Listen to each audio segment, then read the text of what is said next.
reçoive la parole. Il faut que mon cœur reçoive la parole. Parce que la parole germe et donne des fruits quand elle est semée dans le cœur. Bénédiction. La parole germe et Elle donne des fruits quand elle est semée dans le cœur. Quelqu'un dit, je reçois la parole dans mon cœur. Je reçois la parole dans mon cœur.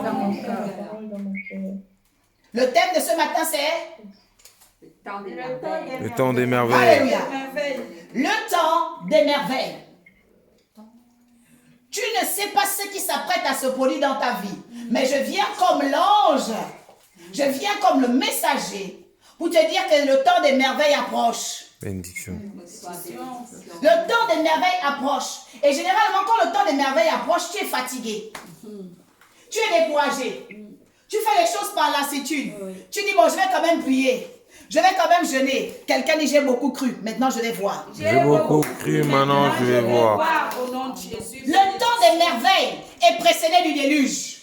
On n'a jamais vu d'arc-en-ciel avant l'arche. Mais après le déluge, on a vu l'arc-en-ciel. L'arc-en-ciel est une manifestation atmosphérique, naturelle, mais qui dépasse, elle défie les lois. Parce qu'elle sort toutes les 7 couleurs merveilleuses. Elle sort, une coloration nouvelle. On a l'habitude du ciel bleu. On a l'habitude des lueurs du jour. La lueur de l'aurore. Mais quand on a vu l'arc-en-ciel, c'était une merveille. Quelqu'un dit l'histoire de l'arche, c'est une histoire de merveille. L'histoire de l'arche est une histoire de merveille. Quelque chose d'inhabituel se produit parmi le peuple d'Israël. Un fils qu'on appelle Samson, ce qui veut dire petit soleil. C'est-à-dire que cet enfant-là avait une force pas comme les jeunes de son âge, avait une grâce pas comme les jeunes de son âge, mais parce qu'il est venu d'une façon étrange. Quelqu'un dit ma vie est étrange parce que je suis venu dans le monde de façon étrange. Ma vie est étrange parce que je suis venu dans le monde de façon étrange. Quelqu'un dit mes détracteurs doivent le savoir. Mes détracteurs doivent le savoir. Je suis étrange parce que je suis venu au monde de façon étrange. Je suis étrange parce que je suis venu au monde de façon étrange. C'est très important. C'est pourquoi chacun doit savoir comment il est né. Quelqu'un dit, je dois savoir comment je suis né. Je dois savoir comment je suis né. Pour bien comprendre ma vie. Pour bien comprendre ma vie. Le livre d'Éphésiens 5, de verset 15 à 17 dit que apprenons à bien connaître la volonté de Dieu. Ça veut dire que je peux connaître mais mal la volonté de Dieu. Apprenons à bien connaître la volonté de Dieu. Quand on parle du temps des merveilles, on dit que les choses qui vont se produire seront exceptionnelles. Jésus était une merveille pour Israël. Quand on parle du temps des merveilles, on dit qu'il y a des hommes inhabituels, qui auront des comportements inhabituels, dans des situations inhabituelles, mais qui auront des résultats inhabituels.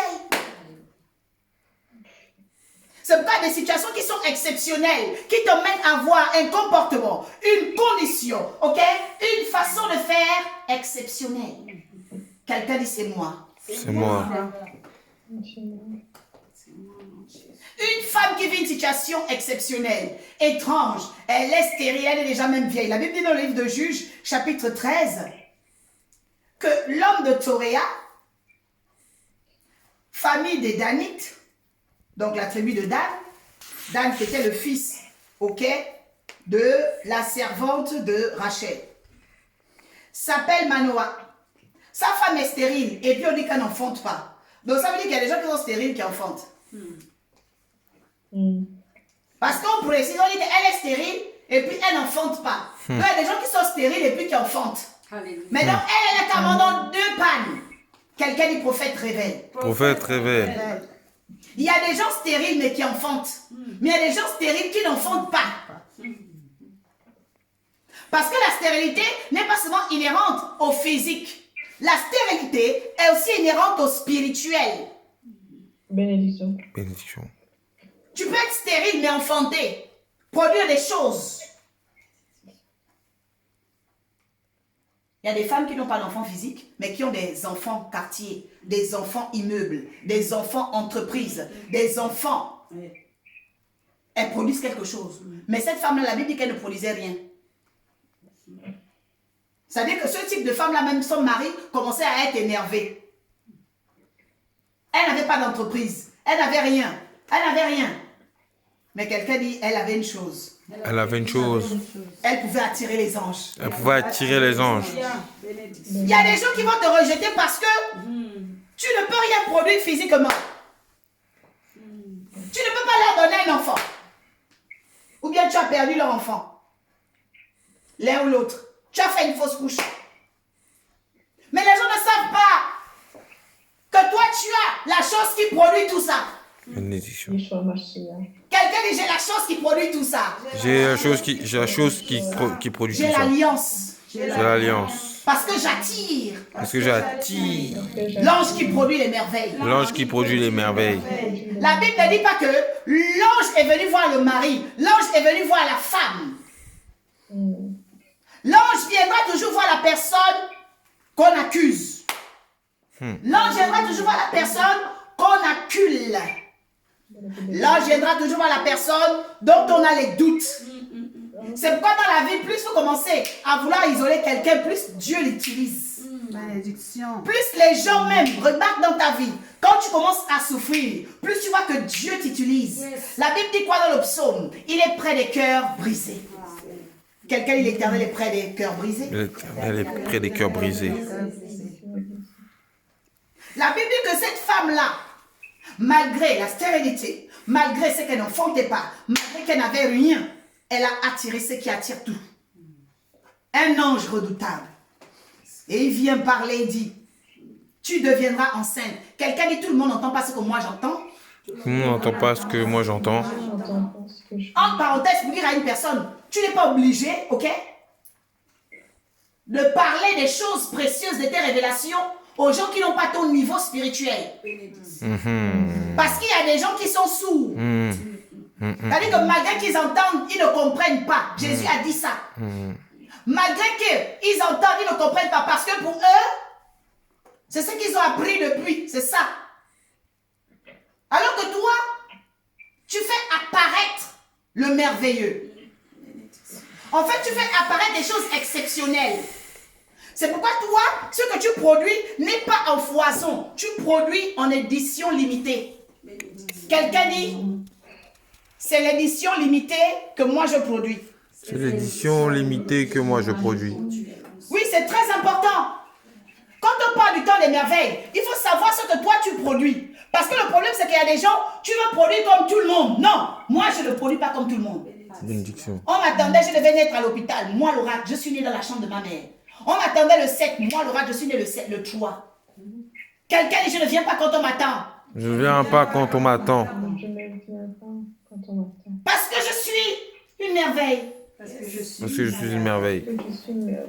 Celui qui te visite transforme aussi ta vie. Celui qui me visite aussi transforme ma vie. L'ange est venu visiter cette femme et il a changé sa vie.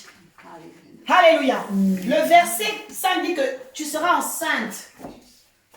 Mais la Bible dit que ce que toi tu vas avoir là, ce sera des choses consacrées. Quelqu'un dit, on n'est pas obligé d'avoir les mêmes choses. On n'est pas obligé d'avoir les mêmes choses. Parce que les gens qui ont les bénédictions en exclusivité, c'est des personnes qui ont des grâces consacrées. Bénédiction. En exclusivité, ce sont des grâces consacrées. Il y a les femmes qui font 12 enfants. Et puis il y a les femmes qui font 2 enfants, mais les 2 enfants là sont consacrés à Dieu. Bénédiction. Ça va s'éteindre. Est-ce que tu peux... Il y a même des femmes qui peuvent faire des années sans faire d'enfants. Et puis le jour où Dieu dit que tu vas faire un seul fils unique, c'est le fils unique là qui sera la merveille du pays. Donc, nous sommes dans une saison de merveilles où ce n'est pas la quantité, c'est la qualité. Alléluia.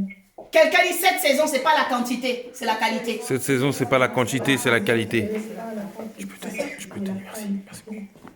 Les oracles, la parole, l'évangile, ce n'est pas la quantité, c'est la qualité. Les gens veulent aller à l'église parce qu'il y a la quantité des personnes. Non, quelqu'un dit c'est le temps de la qualité. C'est le temps de la qualité. De la qualité. La femme alla dire à son mari, un homme de Dieu est venu vers moi. Il avait l'aspect d'un ange, redoutable. Je ne lui ai pas demandé où il était. Il ne m'a pas fait connaître son nom. Mais il m'a dit, tu vas devenir enceinte. Tu enfanteras un fils. Maintenant, ne bois ni vin ni liqueur forte. Ne mange rien d'impur, parce que cet enfant sera consacré à Dieu dès le ventre de sa mère. Manoak fit alors la prière. Quelqu'un dit un bon mari est sage de prier. Un bon mari est sage de prier. Un bon mari, quand tu ne comprends pas ta femme, il faut prier. Parce que la femme, la Bible dit que celui qui a trouvé une femme a trouvé quoi? Le bonheur. Est-ce qu'on a dit que celle qui a trouvé un mari a trouvé le bonheur? Non. Pourquoi la Bible nous emmène à comprendre l'importance de la femme et les anges? Parce que quand une femme est quelque part, elle représente déjà plusieurs destinées. C'est pourquoi la femme s'appelle la mère des vivants. Alléluia. La femme, on l'appelle la mère des vivants. Donc quand tu ne sais pas que la femme est sacrée, tu peux détruire les vies qui étaient derrière toi. Ma descendance. Quelqu'un dit la femme est sacrée. La femme est sacrée. Prends-le. La femme est sacrée. Quand tu ne sais pas que la femme est sacrée, tu peux détruire les vies. Bénédiction. C'est très important. Bénédiction. Les vies, les grâces que tu pouvais avoir peuvent s'arrêter quand tu commences à détruire ou mépriser la vie d'une femme. Il faut faire attention. Si Manoak avait dit à sa femme, tais-toi, tu me racontes quoi? C'est des bêtises. Vous pensez qu'il devait voir des merveilles? Non, jamais. Non. Mais parce qu'il a acquiescé, il a voulu comprendre le mystère de cette femme. La Bible dit qu'il va maintenant prier. Quelqu'un dit que Dieu bénisse nos hommes afin qu'ils soient les hommes de prière. Que Dieu bénisse nos hommes afin qu'ils soient des hommes de prière. Seigneur, que l'homme que tu as envoyé vienne encore. Seigneur. Qu'il nous enseigne. Quelqu'un dit le mari a besoin d'être enseigné. Le mari a besoin d'être enseigné. Qu'il nous enseigne ce que nous devons faire pour l'enfant qui naîtra. Dieu exauça la prière de Manoak. Et l'ange de Dieu vint encore vers la femme. L'ange de Dieu vint encore vers la femme. Est-ce que l'ange de Dieu est allé vers Manoak? Non, vers la femme. La femme. Rapidement.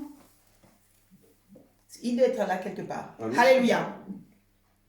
La Bible dit que nous avons besoin. Tiens, je vais le jeter. La Bible dit que nous avons besoin. On entend. Alléluia. La Bible dit que nous avons besoin d'être enseignés. Et ensuite, la Bible dit que Dieu exauça la prière de Manoak. Mais quand Dieu a exaucé la prière, Dieu est encore revenu vers la femme. L'ange est encore revenu vers la femme. Elle dit que l'homme, quand il prie, les anges se manifestent chez la femme. Amen. L'homme, quand il désobéit,